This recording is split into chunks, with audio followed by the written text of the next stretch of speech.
நம்ம சபைக்கு ஒருத்தர் வர்றாருன்னு சொன்னாலே சந்தோஷப்படுவோம். "ஓ! வர்றீங்களா? Please come." ஒருவேளை இயேசு கிறிஸ்து இந்த இடத்துல இருந்து அவர "என்னது வர்றீங்களா? எதுக்கு வர்றீங்க? என்னங்க சபைக்கு நாங்க எதுக்கு எதுக்கு வர்றீங்கன்னு?" கேட்பார். என்னய்யா இவரு வர்றவங்களையும் வெளியில அனுப்பிருவார் போல இருக்கு. ஆமா, இயேசு கிறிஸ்து ஃபர்ஸ்ட் வெளியில அனுப்ப தான் பார்ப்பார்.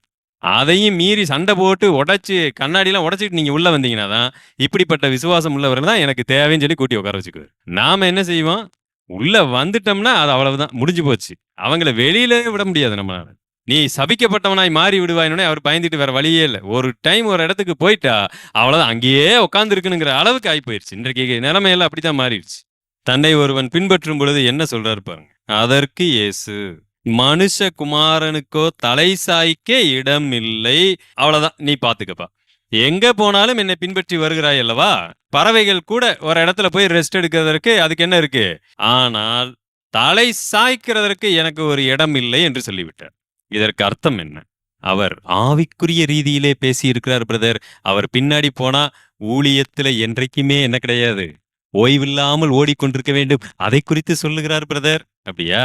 இல்ல, லிட்ரலா அவரு வீட்டை பற்றி தான் பேசிக் கொண்டிருக்கிறார். சாதாரணமா தங்குகிற வீட்டை குறித்து பேசுகிறார். பறவைக்கு வீடு இருக்கிறது, ஆனால் மனுஷகுமாரனுக்கு தலை சாய்க்க ஒரு இடம் கூட இல்லை. இப்ப நீ வர்றதுக்கு ரெடியா இருக்கியா என்று கேட்குது.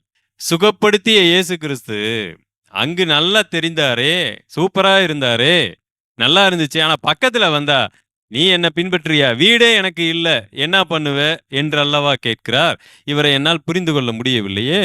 அப்ப இயேசு கிறிஸ்துவை ஏன் பின்பற்ற வேண்டும் என்பதை நீ சரியா தெரிஞ்சுக்கிட்டு என் பின்னாடி வாப்பான்னு அனுப்புறார். நீ வேற ஏதாவது நோக்கத்திற்கு வந்திருக்க வாய்ப்பு இருக்கிறது, அதையும் என்ன செய், சீர்தூக்கி பார்த்துக்கொள் என்று சொல்லுகிறார்.